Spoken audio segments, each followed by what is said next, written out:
നമസ്കാരം. നമുക്കൊരു 45 വയസ്സിന് ശേഷമൊക്കെ തന്നെ സ്കിന്നിൽ പലപ്പോഴായിട്ട് ചുളിവുകളും പാടുകളൊക്കെ വീഴുന്നതും ഏജ് സ്പോട്സ് കാരണമൊക്കെ അതൊരു സ്വാഭാവികമായിട്ടുള്ള പ്രോസസ്സാണ്. എന്നാലും നമ്മുടെ പ്രായം എത്തുന്നതിന് മുൻപേ തന്നെ ഒരു 30-35 വയസ്സാവുമ്പോഴേ സ്കിന്നിലൊക്കെ തന്നെ പലർക്കും കരിമംഗല്യം പ്രശ്നങ്ങളൊക്കെ വന്ന് കാണാറുണ്ട്. അങ്ങനെ നമ്മുടെ സ്കിന്നിൻ്റെ ആ ഒരു ടോണ് കുറഞ്ഞു പോകുന്നു, സ്കിൻ ഒട്ടും ഹെൽത്തി അല്ലാതാവുന്നു എന്നുള്ള തോന്നൽ നിങ്ങൾക്ക് ഉണ്ടെങ്കിൽ നിങ്ങൾക്കുള്ള വീഡിയോ ആണ് ഇന്നത്തേത്. പലരും പറയുന്ന ഒരു കംപ്ലൈൻ്റാണ് മുൻപത്തെ പോലെയുള്ള ഒരു ഫെയർ ആയിട്ടുള്ള സ്കിന്ന് നഷ്ടപ്പെടുന്നു എന്നുള്ളത്. പലപ്പോഴും നമ്മുടെ ഹോർമോണിൽ വരുന്ന വേരിയേഷൻ കൊണ്ടായിരിക്കും സ്ത്രീകളിൽ ഈ പ്രശ്നങ്ങൾ പറയപ്പെടുന്നത്. നമുക്ക് അതിന് ഒരു പരിഹാര മാർഗമായിട്ട് നമ്മൾ കഴിക്കുന്ന ഭക്ഷണത്തിൽ ഒന്ന് ശ്രദ്ധ കൊടുത്താൽ ഏറെ നല്ലതായിരിക്കും. പലപ്പോഴും മെഡിസിൻസിനെയൊക്കെ ആശ്രയിക്കുന്നതിലും നല്ലത് ഇതുപോലുള്ള കാര്യങ്ങളാണ്. അതിനുള്ള ഒരു സൂപ്പർ ഫുഡുകളാണ് ഇന്നത്തെ വീഡിയോയിൽ പറയുന്നത്. വളരെ എളുപ്പത്തിൽ നിങ്ങൾക്ക് പ്രിപ്പയർ ചെയ്യാനും എടുക്കാനും പറ്റുന്ന രീതിയിലുള്ളതാണ്. കൊളാജൻ കൂട്ടാനും ധാരാളം ആൻറ്റി ഓക്സിഡൻസ് അടങ്ങിയിട്ടുള്ള ഫുഡുകളാണ് ഇതൊക്കെ തന്നെ. അപ്പോൾ അതിൽ ഒന്നാമത്തേത് റീസിൻസ് അല്ലെങ്കിൽ ബ്ലാക്ക് റീസിൻസ്, കറുത്ത ഉണക്കമുന്തിരിയാണ് നമ്മൾ ഉപയോഗിക്കുന്നത്. അപ്പം ആദ്യമേ സംശയം വരാം, ഇതിൽ കെമിക്കൽസ് അടങ്ങിയിട്ടില്ലേ, അല്ലെങ്കിൽ ഇത് ഏത് രീതിയിലാണ് തയ്യാറാക്കിയിട്ടുള്ളത് എന്നുള്ളതൊക്കെ. നന്നായിട്ട് വാഷ് ചെയ്തെടുക്കുക എന്നുള്ളൊരു ഓപ്ഷനേ നമുക്ക് മുന്നിലുള്ളൂ. അതുകൊണ്ട് തന്നെ ഒരു 10 മുതൽ 20 വരെ മാക്സിമം. ഇനി നിങ്ങൾ ഷുഗർ പേഷ്യൻസ് ഒക്കെ ആണെങ്കിൽ കണ്ടിന്യൂസ് ആയിട്ട് ഉപയോഗിക്കുന്നതിൽ അത്ര തന്നെ അഭികാമ്യമായിട്ടുള്ളൊരു വഴിയല്ല ഇത്. അതുകൊണ്ട് അല്ലാത്തവർക്ക് നിങ്ങൾക്ക് ഒരു 20 വരെയൊക്കെ തന്നെ ആവാം. എന്നിട്ട് നല്ല വെള്ളത്തിൽ കുതിർത്ത് വെച്ചിട്ട്, ഇനി ആ വെള്ളത്തോട് കുടിക്കാൻ ബുദ്ധിമുട്ടുള്ളവരാണെങ്കിൽ കളയാം. പക്ഷെ ആ വെള്ളത്തോട് കൂടി നന്നായി വാഷ് ചെയ്തതിന് ശേഷം വെള്ളത്തിലിട്ട് കുടിക്കുന്നതാണ് നല്ലത്. അതുകൊണ്ട് ഒന്ന് അത് പിഴിഞ്ഞെടുത്ത് ആ റീസിൻസ് കൂടെ ചേർത്തിട്ട്, മുന്തിരി കൂടെ ചേർത്തിട്ട് കുടിക്കുന്നതാണ് എപ്പോഴും സ്കിന്നിന് നല്ലത്. കറുത്ത ഉണക്കമുന്തിരിയിൽ ലയിക്കാത്ത ധാരകൾ ധാരാളമായിട്ട് അടങ്ങിയിട്ടുണ്ട്. ഇത് ദഹനത്തെ ആരോഗ്യത്തോടെ നിലനിർത്താൻ സഹായിക്കുന്നുണ്ട്. മലവിസർജനം ആരോഗ്യപരമായി നിലനിർത്താനും അല്ലെങ്കിൽ ദഹനം പതിവായിട്ട് മെച്ചപ്പെടുത്താനൊക്കെ സഹായിക്കുന്ന ഒന്നാണ്.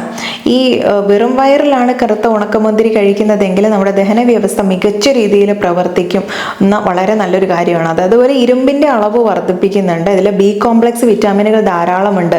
വിളർച്ച അല്ലെങ്കിൽ കുറവുള്ള ഹീമോഗ്ലോബിൻ്റെ അളവൊക്കെ ആണെങ്കിൽ അവ ശരീരത്തിൽ കൂടുതൽ ചുവന്ന രക്താണുക്കൾ സൃഷ്ടിക്കാനൊക്കെ സഹായിക്കുന്നുണ്ട്. ഇത് ഓക്സിജൻ എളുപ്പത്തിൽ സഞ്ചരിക്കാൻ സഹായിക്കും. ഗർഭിണികൾ, മുലയൂട്ടുന്ന അമ്മമാർ, വളർന്നു വരുന്ന കുഞ്ഞുങ്ങൾ, ഇങ്ങനെ എല്ലാവർക്കും തന്നെ ഉപയോഗിക്കാൻ പറ്റുന്ന ഒരു ഓപ്ഷനാണ് ഉണക്കമുന്തിരി കുതിർത്തത്. രക്തസമ്മർദ്ദത്തെ നിയന്ത്രിക്കാൻ സഹായിക്കുന്നതും പൊട്ടാസ്യം ഒക്കെ തന്നെ ധമനികളിൽ പ്ലാക്ക് അടിഞ്ഞുകൂടുന്നത് കുറയ്ക്കുന്നതും ഹൃദയാഘാതം, പക്ഷാഘാതം ഇവയ്ക്കുള്ള സാധ്യത കുറയ്ക്കാനൊക്കെ ഇതിൽ ആൻറ്റി ഓക്സിഡുകൾ ഉള്ളതുകൊണ്ട് സഹായിക്കുന്നത്. അതുകൊണ്ട് തന്നെ LDL കൊളസ്ട്രോൾ കുറയ്ക്കാനും HDL നല്ല കൊളസ്ട്രോളിനെ കൂട്ടാനും ഇത് സഹായിക്കുന്നുണ്ട്. കാൽസ്യത്തിൻ്റെ സ്വാഭാവികമായിട്ടുള്ള ഒരു ഉറവിടമായതുകൊണ്ട് തന്നെ എല്ലിൻ്റെ ഒക്കെ തന്നെ ശക്തി, അല്ലെങ്കിൽ സന്ധികളിലുണ്ടാവുന്ന വേദന കുറയ്ക്കാനും ബോണിൻ്റെ ഡെൻസിറ്റി കൂട്ടാനൊക്കെ സഹായിക്കുന്നത് കൊണ്ട് തന്നെ നിങ്ങൾക്ക് ഓസ്റ്റിയോ ആർത്രൈറ്റിസ് പ്രശ്നങ്ങളോ, നിങ്ങളൊരു ആർത്രൈറ്റിക് പേഷ്യൻ്റ് ആണ്, ഓസ്റ്റിയോപോറോസിസ് പോലുള്ള എല്ല് തേയ്മാനം പോലുള്ള പ്രശ്നങ്ങളൊക്കെ ഉണ്ടെങ്കിൽ അങ്ങനെയുള്ളവർക്കും കൂടെ ഗുണകരമായിട്ടുള്ളതാണ്. ഫ്ലാവനോയിഡ് പോലുള്ള സംയുക്തങ്ങളും ഫ്രീ റാഡിക്കലുകളുടെ പ്രവർത്തനത്തെയൊക്കെ തടയുന്ന രീതിയിലുള്ള ഘടകങ്ങളൊക്കെ ഉള്ളതുകൊണ്ടും ആൻറ്റി ഓക്സിഡൻസ് അടങ്ങിയിട്ടുള്ളതുകൊണ്ടും ഒക്കെ തന്നെ നമുക്കിത് രോഗപ്രതിരോധ ശേഷി കൂട്ടാൻ സഹായിക്കുന്ന ഒന്നാണ്. അതുകൊണ്ട് തന്നെ കരളിലെ മാലിന്യങ്ങളെ പുറന്തള്ളാൻ സഹായിക്കുന്ന ഒരു പ്രകൃതിദത്തമായിട്ടുള്ളൊരു ഡീടോക്സ് രീതിയാണ് എന്ന് വേണം പറയാൻ. ആയതുവഴി നമുക്ക് ചർമ്മത്തിന് കൂടുതലൊരു തിളക്കം വരുത്താനും അല്ലെങ്കിൽ നല്ല ഉന്മേഷത്തോടെ ഇരിക്കാനൊക്കെ ഇത് സഹായിക്കുന്നുണ്ട്. വൈവിധ്യമാർന്നിട്ടുള്ള ഒരുപാട് ആൻറ്റി ഓക്സിഡന്റുകൾ, ഇരുമ്പ്, മറ്റ് വിറ്റാമിനുകളൊക്കെ നമ്മുടെ ചർമ്മത്തിൻ്റെ യുവത്വവും പോഷണവും ആരോഗ്യവും ഒക്കെ നിലനിർത്തുന്നതുകൊണ്ട് മുഖക്കുരു വരാതിരിക്കാനും അതുപോലെ കൂടുതൽ സെബം ഉൽപ്പാദിപ്പിക്കാതിരിക്കാനും സ്കിന്നിലെ ചുളിവുകളൊക്കെ ഇല്ലാതാക്കാനും അതുകൊണ്ട് തന്നെ നല്ലൊരു തിളക്കം ലഭിക്കാനും പ്രായം കൂടുന്നതിനനുസരിച്ചായാലും പെട്ടെന്ന് വാർദ്ധക്യത്തിൻ്റെ ലക്ഷണങ്ങൾ വരാതിരിക്കാനും ഒക്കെ സഹായിക്കും. പലപ്പോഴും നമ്മുടെ ശരീരത്തിൽ കൊളാജൻ്റെ ഉൽപ്പാദനം കുറയുമ്പോഴാണ് നമുക്ക് സ്കിന്ന് സാഗ് ചെയ്തതായിട്ടൊക്കെ തോന്നുക. അതിന് സഹായിക്കുന്ന മറ്റൊന്നാണ് നട്ട്സുകൾ എന്നുള്ളത്. അതിൽ നിങ്ങൾക്ക് വാൾനട്ട് ഉപയോഗിക്കാം, അതുപോലെ തന്നെ ബദാം ഉപയോഗിക്കാം. ഇതൊക്കെ കുതിർത്ത് ഉപയോഗിക്കുന്നത്. അതിൽ തന്നെ ഫിഗ് അല്ലെങ്കിൽ ഉണങ്ങിയിട്ടുള്ള അത്തിപ്പഴം ഉണ്ടല്ലോ, അത് വാങ്ങിക്കാൻ കിട്ടും. അതൊക്കെ കുതിർത്ത് ഉപയോഗിക്കുന്നതൊക്കെ ഏറെ നല്ലതാണ്. അതുപോലെ വളരെ ഇമ്പോർട്ടൻ്റ് ആയിട്ടുള്ള ഒരു വിത്താണ് സൺഫ്ലവർ സീഡും പംകിൻ സീഡും എന്ന് പറയുന്നത് മത്തൻ്റെ വിത്തുകൾ. ഈ മത്തൻ വിത്ത് ഉപയോഗിക്കുന്നത് നമ്മുടെ സ്കിന്നിൽ എപ്പോഴും കൊളാജൻ്റെ പ്രവർത്തനം കൂടുതൽ ആവാൻ സഹായിക്കുന്നുണ്ട്. ഇത് എപ്പോഴും കുതിർത്ത് കഴിക്കുന്നത് ഒന്നുകൂടെ നല്ലതായിരിക്കും. Zinc, magnesium, vitamin E, vitamin C ഒക്കെ അടങ്ങിയിട്ടുള്ളതുകൊണ്ട് ചർമ്മത്തെ നല്ല തിളക്കത്തോടെ യൗവനത്തോടെ നിലനിർത്താൻ സഹായിക്കുന്നുണ്ട്. ഇനി ഇനി മൂന്നാമത്തേത് ഏതാണെന്ന് അറിയണ്ടേ? അത് നമ്മുടെ മുഴുവനായിട്ടുള്ള മല്ലി കുതിർത്ത് വെച്ചതാണ്. ഒരു 2 സ്പൂൺ മല്ലി ഒരു കപ്പ് വെള്ളത്തിൽ നന്നായിട്ടൊന്ന് തിളപ്പിച്ച് വെക്കുകയോ അല്ലെങ്കിൽ ജസ്റ്റ് നമ്മൾ അതിൽ സോക്ക് ചെയ്യാനിട്ടിട്ട് പിറ്റേ ദിവസം രാവിലെ ആ വെള്ളം കുടിക്കാൻ ഉപയോഗിക്കുകയും ചെയ്യുന്നത് ശരീരത്തിന് നന്നായിട്ടൊന്ന് തണുപ്പിക്കാൻ സഹായിക്കും. ആയതുകൊണ്ട് തന്നെ നമ്മുടെ ശരീരത്തിൽ ചൂട് കൂടുതലുണ്ടെങ്കിൽ കുറയ്ക്കാൻ നല്ലതാണ്. ശരീരത്തിലുള്ള നീർക്കെട്ട് വേദനയൊക്കെ പ്രശ്നങ്ങളുണ്ടെങ്കിൽ വളരെ ചെറിയ രീതിയിലായാലും അതിനൊരു ആശ്വാസം തരാൻ സഹായിക്കുന്നുണ്ട്.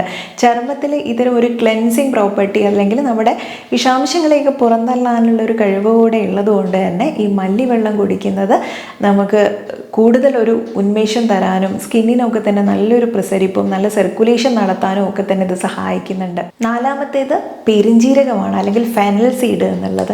ഇത് തന്നെ വെള്ളത്തിലിട്ട് തിളപ്പിച്ച് 1 സ്പൂൺ പെരുംജീരകം 1 ഗ്ലാസ് വെള്ളത്തിലിട്ട് തിളപ്പിച്ചിട്ട് നമുക്ക് ജീരക വെള്ളമൊക്കെ കുടിക്കുന്ന നല്ല ജീരകം ഉപയോഗിച്ച് വെള്ളം കുടിക്കാറില്ലേ, അതുപോലെ തന്നെ കഴിക്കുന്നത് നല്ലതാണ്. ഇപ്പോഴും നമ്മൾ ചിന്തിക്കുന്നത് ഫേസ് പാക്കുകളെ കുറിച്ചും മറ്റ് ക്രീമുകളെ കുറിച്ചുമാണ്. അതിലേറെ ഇമ്പോർട്ടൻ്റ് ആയിട്ടുള്ള ഒരു കാര്യം നമ്മുടെ ശരീരത്തെ ഒന്ന് ക്ലെൻസ് ചെയ്യുക എന്നുള്ളതാണ്. ആ സമയത്ത് നമുക്കൊരു ഇന്നർ ബ്യൂട്ടി വരുന്ന സമയത്താണ് നമുക്കത് മുഖത്തേക്ക് ചർമ്മത്തിലേക്ക് പ്രതിഫലിച്ച് കാണുന്നത്. എപ്പോഴും തന്നെ നമ്മൾ ശരീരത്തിൻ്റെ നമുക്ക് അകത്തേക്കുള്ള കാര്യങ്ങളെ കൂടുതൽ ശ്രദ്ധ കേന്ദ്രീകരിക്കുക എന്നുള്ളതാണ്. വൈറ്റമിൻസും മിനറൽസും എല്ലാം ഓക്കെ ആയിട്ടുള്ള രീതിയിലാണോ, അല്ലെങ്കിൽ നിങ്ങളുടെ ബ്ലഡിൻ്റെ pH മെയിൻറ്റെയിൻ ചെയ്യുന്നുണ്ടോ, ദഹനം ശരിയായിട്ട് നടക്കുന്നുണ്ടോ, ഇതിനെയൊക്കെ ഡിപ്പെൻഡ് ചെയ്തിട്ടാണ് നമുക്ക് ചർമ്മത്തിൽ പലതും കാണുന്നത്. എന്ത് ശരീരത്തിൽ വന്നാലും അതിൻ്റെ ലക്ഷണങ്ങളായിട്ട് ചർമ്മമാണ് പെട്ടെന്ന് കാണിച്ചു തരുന്നത്. അതുകൊണ്ട് തന്നെ ചർമ്മത്തിൽ എന്തെങ്കിലും പ്രശ്നങ്ങൾ നിങ്ങൾക്ക് വന്നിട്ടുണ്ടെങ്കിൽ അതിൻ്റെ ഒരു കാരണം കണ്ടെത്തി ചികിത്സിച്ചാൽ വളരെ പെട്ടെന്ന് അതിനെ നികത്താനും പറ്റും. അതുപോലെ തന്നെ അഞ്ചാമത്തെ കൊക്കോം എന്നുള്ളതാണ്. കൊക്കോം എന്നുള്ള പേര് നിങ്ങൾ കേട്ടിട്ടുള്ളതായിരിക്കും. നമ്മുടെ സാധാരണ ഗാസീനിയ കമ്പോജിയ എന്നുള്ള നമ്മുടെ കുടംപുളി ഉണ്ടല്ലോ, അതിൻ്റെ അതേ രൂപത്തിൽ തന്നെയാണ്. പക്ഷെ അതിൻ്റെ തൊലിക്ക് അല്പം കട്ടി കുറവായിരിക്കും എന്നുള്ളതാണ്. ഇത് ഒരു ഡ്രിങ്ക് ആയിട്ട് ഉപയോഗിക്കുന്നത് നമ്മുടെ ശരീരത്തിന് നല്ലൊരു കൂളിംഗ് എഫക്റ്റ് കൊടുക്കാനും ഇതുപോലെ ശരീരത്തിലുള്ള വേദനയൊക്കെ കുറയ്ക്കാൻ സഹായിക്കുന്നുണ്ട്. പോരാത്തതിന് നമുക്ക് നല്ലതായിട്ട് പ്യൂരിഫൈ ചെയ്യാൻ ബോഡിയെ സഹായിക്കുന്ന ഒരു ഘടകം കൂടെയാണ്. അതിൽ മാലിക് ആസിഡ്, സിട്രിക് ആസിഡ് തുടങ്ങിയിട്ടുള്ള ചില ആസിഡ് കണ്ടന്റ് കൂടെ ഉള്ളതുകൊണ്ട് 35 വയസ്സൊക്കെ കഴിഞ്ഞാൽ പ്രായം കൂടുതൽ തോന്നാതിരിക്കാൻ ഇത് വളരെ നല്ലതാണ്. ഇക്കാലത്ത് ടെൻഷനും സമ്മർദ്ദവും ഒക്കെ തന്നെ കൂടുതലുള്ളത് കൊണ്ടും ആൻറ്റി ഏജിങ് ഗുണങ്ങളുള്ള ഈ കൊക്കും പലപ്പോഴും നിങ്ങൾക്ക് ഉപകാരമായിട്ട് വരും. അതുകൊണ്ട് തന്നെ സ്കിന്നിൽ വരുന്ന ഒരുപാടേറെ ആരോഗ്യ സൗന്ദര്യ പ്രശ്നങ്ങൾക്കുള്ള ഒരു പരിഹാരമായിട്ട് കൊക്കോ ഉപയോഗിക്കാൻ പറ്റും.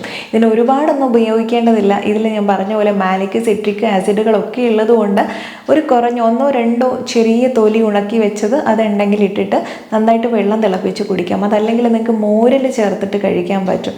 ഇതിനെ പല രീതിയിൽ പല ഭാഗങ്ങളിൽ പ്രാദേശികമായിട്ട് പല ഡ്രിങ്കുകൾ തയ്യാറാക്കി ഉപയോഗിക്കാറുണ്ട്.